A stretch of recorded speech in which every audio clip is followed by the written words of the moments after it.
example, a black crow, if a black crow comes and lands right directly on your car, then I usually know, okay, whatever plans I have going on for that day, they probably won't go according to plan. Or like if I'm about to step out somewhere and I drop something or I make a mess or something like that, I know, okay, so something's about to possibly not go right. And it's not necessarily like a huge end of the world type of thing. It's just letting me know, like, okay, be flexible, be prepared to have to switch up a little bit. Angel numbers, I have created my own, not created. I've done my own like inner research, I guess you could call it, for understanding what the angel numbers mean for me. People say all the time, like when I look up my angel numbers, there's all these different meanings. I don't know what they mean. For me, like for example, angel number 222 specifically means there's a decision that I'm going to have to make coming up soon.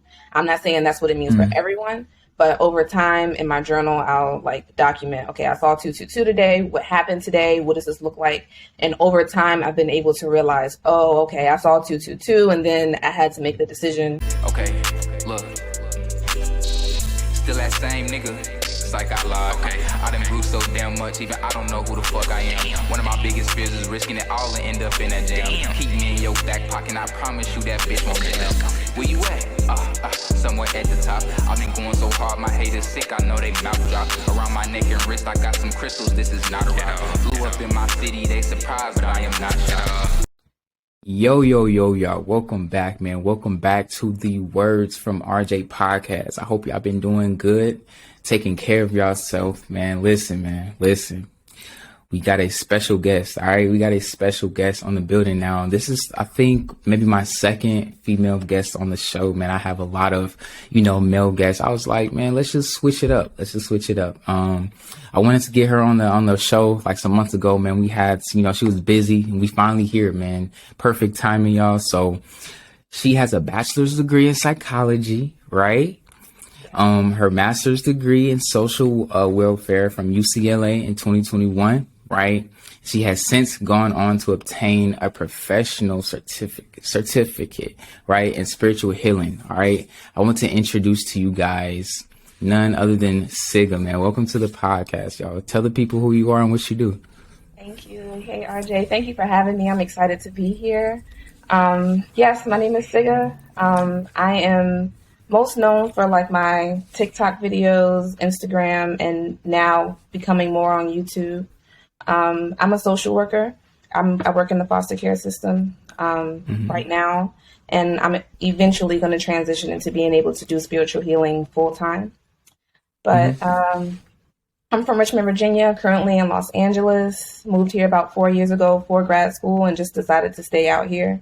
And it's been wonderful. I feel like I've grown so much and done so much work and gone through so much out here. So I feel like I'm a completely different person since being in LA.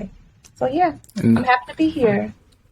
No, what's up? That's dope. I appreciate you coming on. Was like the transition from Virginia to LA like different? Like what's some of the things that you like about living in LA? I really, really like LA. Like I feel like there's always something to do.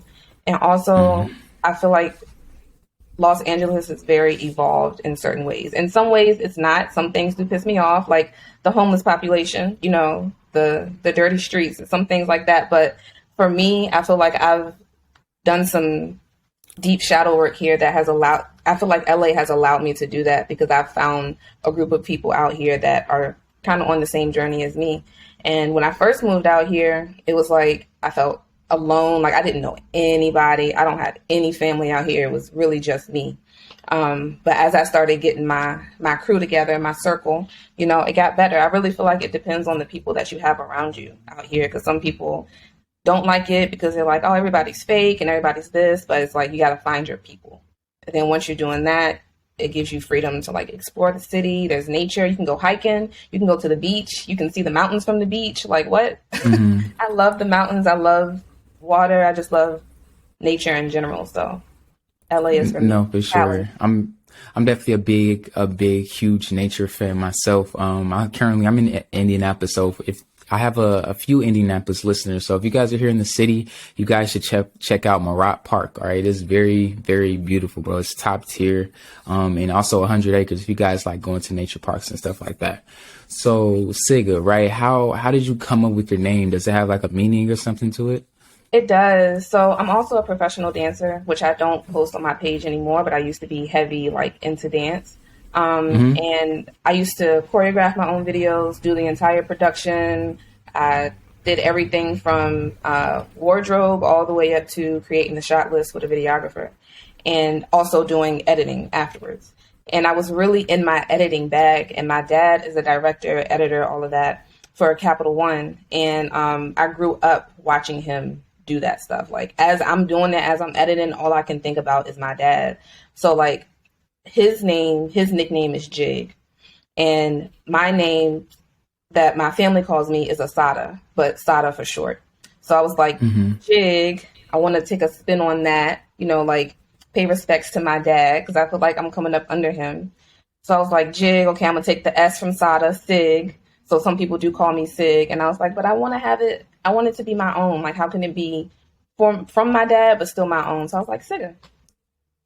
That's tight. You literally created your own name. I really like that, and it's different. Nobody's named Syggaaa. So you said they call you Asada, like Asada Shakur. Yeah, that's who I'm named after. Yeah, my full name is Princess Asada. My first name's Princess, but my family calls me Asada. So, but Sada for short. Wow, that's dope. That is really dope. If you guys don't know who Asada Shakur is, you guys should definitely do some research on her, man. She's the truth, bro, and she's a reflection of how powerful and how strong our goddesses and our women are, for sure. So, what ultimately led you, to start your spiritual journey? Like, what led you into that? So I was in a relationship. I moved out here with my ex, and I went through a breakup we broke up like maybe 2 years into me being out here.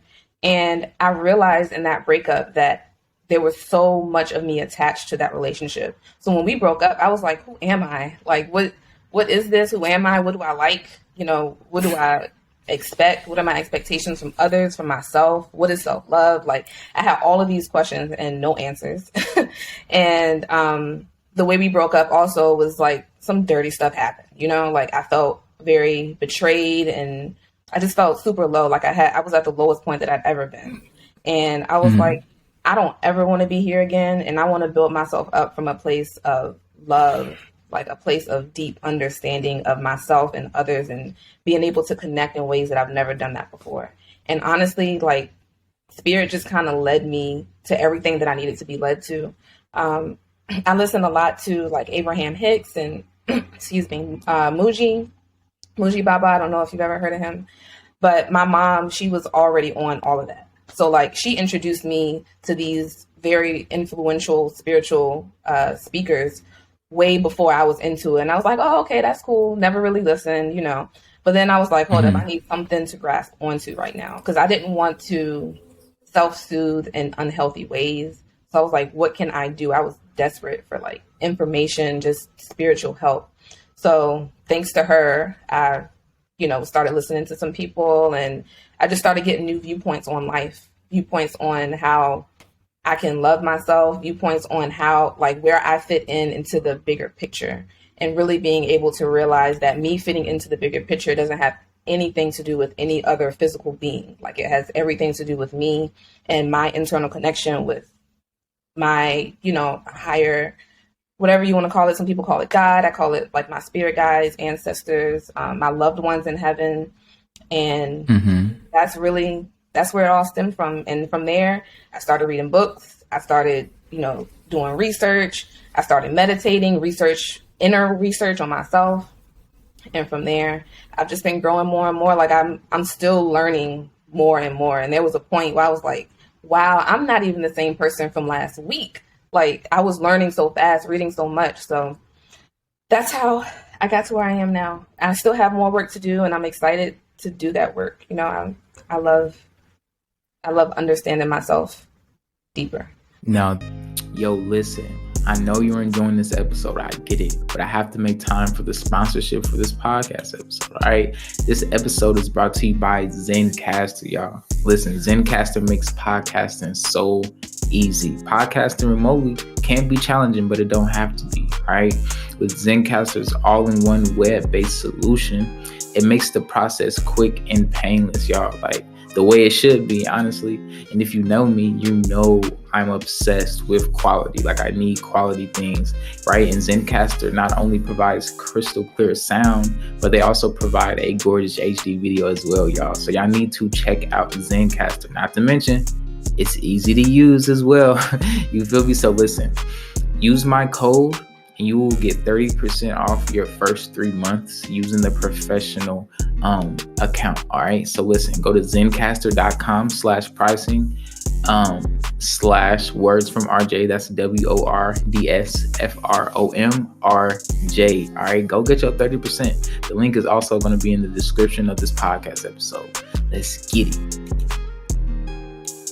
There's no better feeling than knowing yourself. See, a lot of people, people know you more than you know you. You get what I'm saying? That's not a good feeling. You want to be so self-aware to where you realize where you're feeling down or where you're feeling off. So you can start to, go into meditation and doing cleansing. And our stories are actually pretty similar. Like I got into my spiritual journey right after a toxic situation. I just found myself being somebody that I wasn't, that I knew I wasn't. You get what I'm saying? And it just led me, started seeing angel numbers, started learning about my chakras. And then I got a chakra healing book.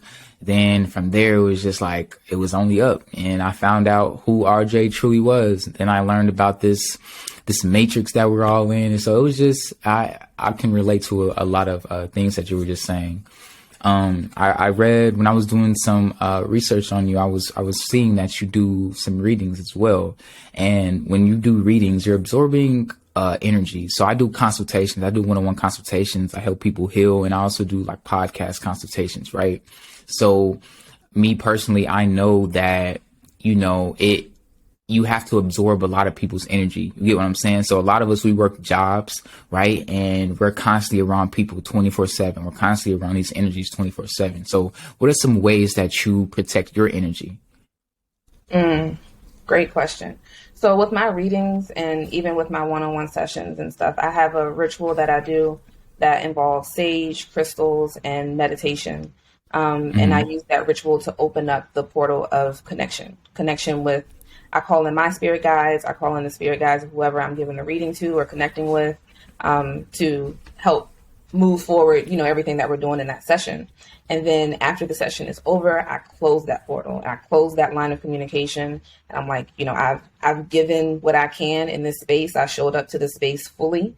And now I'm going fully back into myself. And I had to learn that because I still kind of dabble in this sometimes, especially as a social worker in the foster care system. Like there's so many stories and situations that you can really get emotionally wrapped up in, spiritually wrapped up in. But I do that because I'm like, I can't give to others if I'm not giving to myself. So I have to make it very clear. Like right now, I'm giving myself to you, and now I'm cutting that off, and I'm back in me, So. But also just kind of like some, maintenance throughout the week. I have a morning ritual. So I wake up, I make my tea, I do my whole little, morning routine, brush my teeth, all that. And then I take time for myself. So like I meditate, I go out on my balcony, I'm journaling, reflecting. And it's so important for me to do that before I start my day, because when I wake up and I'm just straight at work or I'm straight into a reading, I'm straight into content, I feel like I'm engulfed by these things that I'm being a part of, instead of taking like that hour or two at the beginning of the day and like being within me and then showing up as me, showing up as me into whatever space I'm walking into versus conforming to the space. So that helps me protect my energy too. No, that's really deep. That's really deep. And it's so important to protect our energies, to not become so a part of, what we're in. Whether it's a job, whether it's you're doing one-on-one consultations, you're helping people heal. Essentially, you're making other people's problems your problem. You feel me? So it's like you have to be really, really careful. like you said, you open the portal, you close it, just want to just protect yourself and protect your energy, because it can definitely be engulfed with some negative. People be going through some stuff, man, and you just don't want that to become a part of your lifestyle. So I hear you talk a lot about like spirit guides, right? So for the listeners who may not know, who are our spirit guides, and like how do we connect to them? We often seek answers, right? But we don't necessarily know, where to find them. And I always tell people, go within. Like, you already know these things. You already know these answers. You don't necessarily have to seek outside of yourself for anything. To an extent. Now, we all need some help with things. You get what I'm saying? So, could you just elaborate on who are our spirit guides, and how do we necessarily connect with them? The one and only Words from RJ merch collection, y'all. So many collections are available only at wordsfromrj.com. I wish you guys could feel the high quality, the premium quality of these t-shirts, of these hoodies. That's only available at wordsfromrj.com. Words from RJ merch, we stand for growing mentally, physically, and spiritually. All right. So if you're one of the ones who don't like staying in the same spot, staying stagnant in your life, Words from RJ merch is the perfect clothing brand for you. Head over to wordsfromrj.com, where you can only find this merch. Can't wait to meet you there. Use promo code LIFE for free shipping. Once again, that's promo code LIFE for free shipping on your whole entire order. Wordsfromrj.com. See you there. Yeah. So I'm sorry for the noise in the background. I'm in downtown, so it's just fine. So our spirit guides, they are energies that have been in human form at one point in some dimension, and some, whether it was on Earth or somewhere else, like they have been in the human form at some point. And they are now within the spiritual realm. They are highly elevated spiritually to be able to guide us from the spirit realm within the physical realm. And you have so many different spirit guides. I know in my videos, I have like that one main spirit guide that I focus on, but you have so many. You have spirit guides that are specifically for creativity. You have a spirit guide that's specifically for work, career, money. You have a spirit guide that's specifically for spiritual elevation. Like, you have so many. You also have ascended masters. You have your ancestors. Like, you have, when I say in my readings that you have a spiritual team behind you, I really do mean a team. And I don't think people understand. It's not just one or two. It's not just five. Like, it's several people that have your best interests at heart. And connecting with them. So also in my videos, I know I do a lot of visual representations. Of course, I have to, to get the message across, but I've never visually seen my spirit guides. There are some people that have those abilities. I just personally do not. It's always a feeling for me, an energy, or sometimes like they'll come to me in dreams and I'll connect with them that way. So I feel like I also do not hear them. Like, I don't have any type of clairaudience or anything like that. I'm able to take the synchronicities and the symbols that I receive throughout the day and interpret them for what they mean. So like, for example, a black crow, if a black crow comes and lands right directly on your car, then I usually know, okay, whatever plans I have going on for that day, they probably won't go according to plan. Or like, if I'm about to step out somewhere and I drop something, or I make a mess or something like that, I know, okay, so something's about to possibly not go right. And it's not necessarily like a huge end of the world type of thing. It's just letting me know, like, okay, be flexible, be prepared to have to switch up a little bit. Angel numbers, I have created my own, not created, I've done my own like inner research, I guess you could call it, for understanding what the angel numbers mean for me. People say all the time, like, when I look up my angel numbers, there's all these different meanings. I don't know what they mean. For me, like, for example, angel number 222 specifically means there's a decision that I'm going to have to make coming up soon. I'm not saying that's what it means for everyone, but over time in my journal, I'll like document, okay, I saw 222 today. What happened today? What does this look like? And over time, I've been able to realize, oh, okay, I saw 222. And then I had to make the decision to move from, I moved back home during the pandemic. and I was contemplating whether or not I was going to move back. I was definitely going to move back at some point, but I was like, should I go right now? And I saw 222. I made the decision to move, and it was the best decision I could have made. So that's just, for me personally, I know that's what 222 means. And then 333, same thing. Well, specifically 33, which I have tatted on me. My grandmother, she passed away on October 3rd, 3 days before her birthday. And I saw 33 everywhere after that. And she was a very creative woman. And I feel like she is my angel of creativity. Every time I see 33 a whole bunch, I know that there's some type of creative venture that's coming up. So I think people sometimes are confused and don't know which way to go within the symbols because they're looking for other people to interpret. But you're really the only person that can interpret what these numbers mean for you, you know, but you can look to like a general guideline, I guess you could say.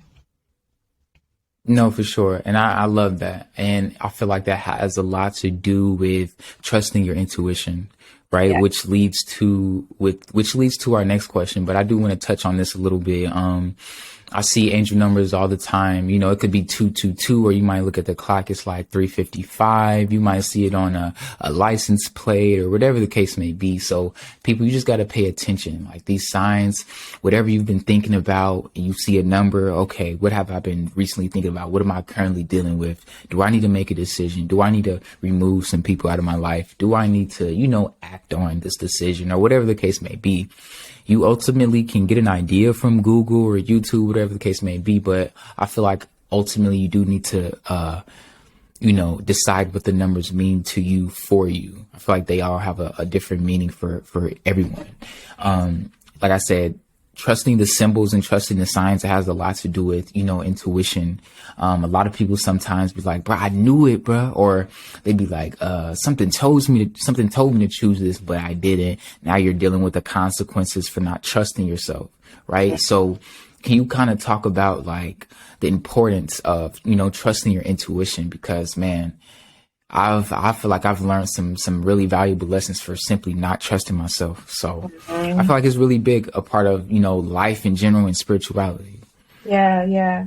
You know, I think trusting your intuition is, I feel like usually when we focus on trusting your intuition, we talk about like these big events, you know, like, oh, I should have known that that person wasn't right for me, or I should have known to remove myself from this situation. But it's really all the way down to the tiniest things that will really help you to be able to tune into your intuition. So like, for example, my friend was just telling me, she was like, she met with someone and it was a possible business connection and she wanted to give him a business card, but she didn't have any on her. She didn't realize that she didn't have any. And she was like, I had just left the office and I looked right at my business cards. And for some reason I was like, I feel like I should bring them, but I know I got some on me, so I'm gonna just leave it. And then later on, of course, she didn't have any on her. She looked at them. She was like, damn, I thought about it. So it's like the tiny things, like your intuition's telling you little messages along the way. And those little messages will help you to be able to be like, oh, okay, I see. Like, let me. Exactly. You know, like and I also want to say it's a never ending journey. Like, even though I'm very tuned into my intuition, I still slip up, you know, or not even necessarily slip up, because it's like, we're still humans, you know, it's just a part of life. We're not going to catch on every single time, but at least using those small moments to kind of figure yourself out a little bit could be helpful. Yo, what's good, y'all? This episode, right, Words from RJ, the brand, is sponsored by Slip and Grip, y'all. Listen, you ever taking a walk, you ever at work, or you ever on a treadmill working out and your AirPods just fall out of your ears, right? Listen, Slip and Grips prevent all of that, you guys. Special link in the description.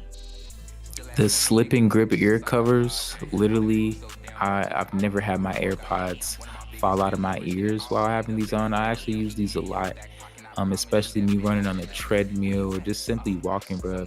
For some reason, the AirPods, they just don't fit in my ear perfectly. But until I found my Slip and Grip ear covers, right, they just slip right on and they're rubber, so it's kind of like they grip to your ears, so they just, you know, they fit nice and snug in my ears. I love them.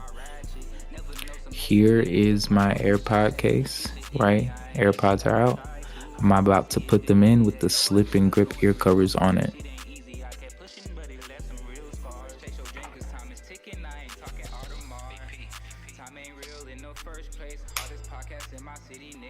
Closes and it opens. Nice and easy.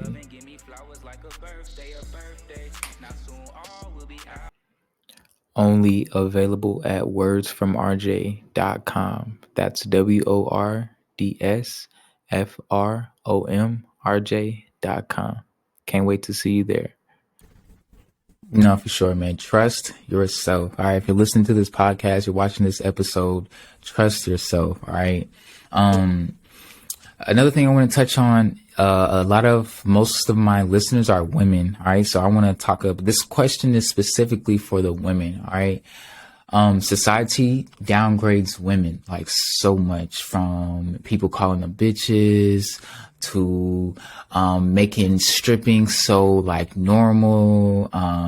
So could you like kind of give maybe 3 tips or 3 ways to love yourself more as a woman / a goddess? Like, the most powerful beings on this planet are women, because without them there would be literally nothing else. Like, yeah. And people don't realize that, women are the true power. They're really powerful. We should be, respecting them more, not calling them out of their names. So yeah, for some women that's, dealing with some things right now. I know healing as a woman could be very much different as healing from a man, or building yourself up as a woman could be very much different as, building yourself up as a man. So what's some tips or some ways that you would, that would help a woman, love themselves more? Yes. I would say one would be that morning routine, like I said, because I feel like as women, especially if you're a woman of color, like when we step into the world, people already have these ideas of us. People look at you and they assume things, and sometimes it's easy to take on those assumptions for ourselves. But like, if you starting your day off and you didn't already journal, you didn't already told yourself how beautiful you are. You already told yourself how successful you are or going to be. You've already, giving yourself those positive affirmations. It's like you've already solidified for yourself what you are. There's nobody else out there that can sway you any differently. And even sometimes within it, our feelings get hurt. Sometimes people trigger old emotions, old things that we've already been healing or whatever, and that's okay. But for the most part, like overall, really having that morning routine to lock yourself in before you start facing the world. And it doesn't have to be an hour or 2, like I said earlier. It can be 15, 20 minutes, Put the affirmations up on. I have my affirmations taped up on my mirror. So as I'm brushing my teeth, I'm, talking to myself in that way. Exactly. That's 1. 2, I would say stop giving away your energy freely, which is something that I'm realizing. And I don't just mean within relationships. I mean, friendships, family, whatever, like knowing and understanding that your energy is divine and your light cannot be shared with everyone. And even if you love someone so deeply, if they are in any way causing you to feel less than, if they're belittling you in any way, if they make you question yourself, second guess your decisions, I'm not saying you got to cut people off, but you might want to think about how much you're giving into that dynamic, because it is depleting. And when you feel depleted, it's hard to stay within you. I think self-care in general is all about being able to stay connected with your higher self, with, your inner love. And then a third thing, I would say, watch what you're taking in.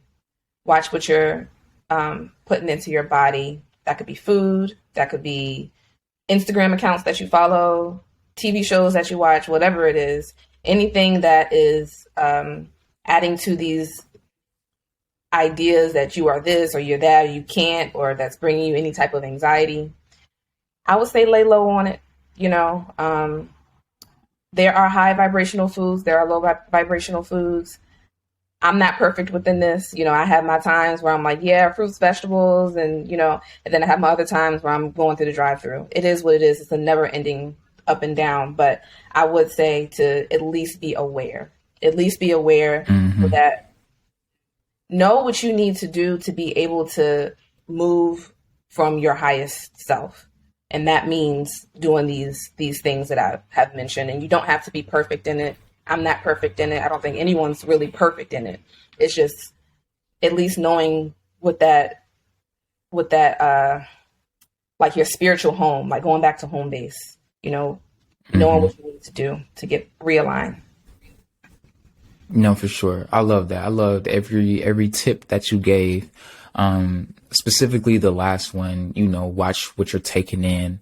I feel like a lot of women, they follow accounts or they follow women because they're so pretty, but they're not realizing that they're so done up with makeup and weave, and that's essentially teaching them to not love themselves in a way. They want that model look or that model body, when you should just, in my opinion, just love yourself who you are, accept you for you. Everyone's different. So essentially you're comparing yourself. Men too, you might see a rapper, you might see a celebrity, they might have jewelry, stacks of money, and you're constantly just comparing your life, your chapter 3 to someone else's chapter 30, right? You don't know what they did to get there. You know what it took to get there, right? So I feel like it's just so important to just focus on yourself and love you for you. I definitely feel like social media can be very toxic depending on how you use it. Once, like you said, the accounts that you follow. I had to unfollow the Shade Room. I had to unfollow Say Cheese. What's that one account? Spiritual Word. I thought that was a real ass like spiritual account. No. Okay. That account is not talking about anything. You got to unfollow these accounts that's bringing negative energy into your life. So I love those tips. Just a few more questions. Let's talk about the type of readings that you do, right? Are there any do's and don'ts and any memorable experiences, doing readings with people? So I don't really have too much to share about readings because I literally just started offering readings like maybe a couple of weeks ago, because I was, I was doing readings for like friends and family, but I was always second guessing, I guess, my gift and my ability to do it. But do's and don'ts in terms of getting a reading or being a reader. Both maybe, but I think I was really asking this question as far as being a reader.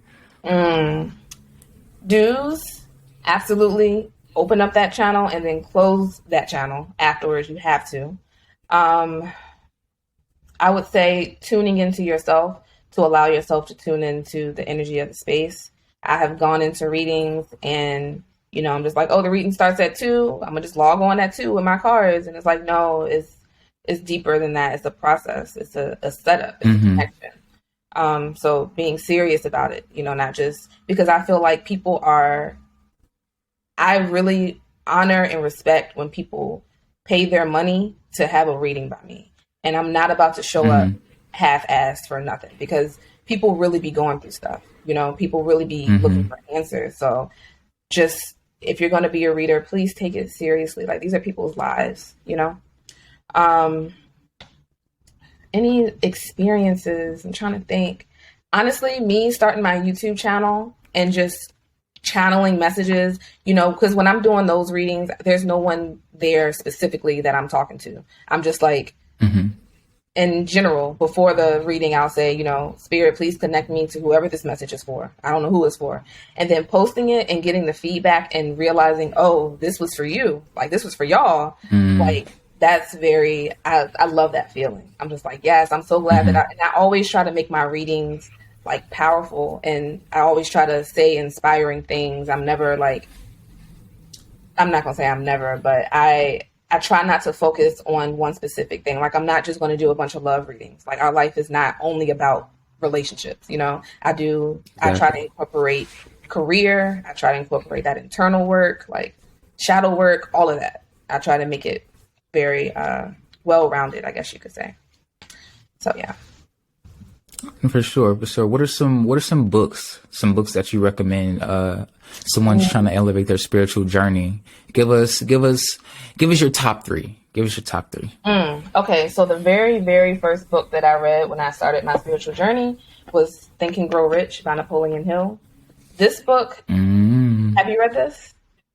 I have. I listened to the audiobook. Okay, yeah.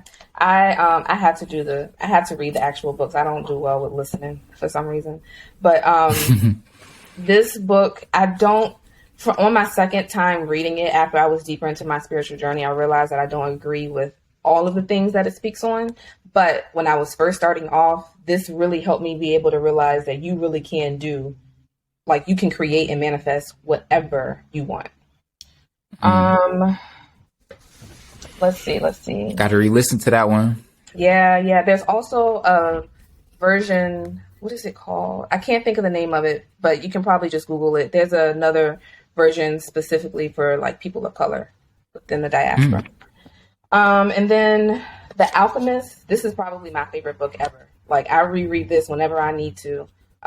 This is about, basically it's speaking about the journey, the different things that you come across within your journey, that whole like paying attention to your intuition and recognizing like, oh, I should have, or, you know, I could have, whatever. And also, I don't want to say what happens at the end. I'm gonna leave it at that. The Alchemist is a great book. Please get into that. And then my other books, which are over there, it's a series of books that really focus on how to use the energies of the earth to create all that, to manifest.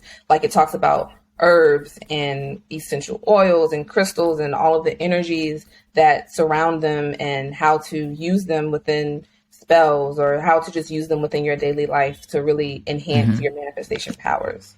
I cannot think. I think it's called the Witch series. Dang, I can't think of the name of it. I'm gonna do a YouTube video. It's okay.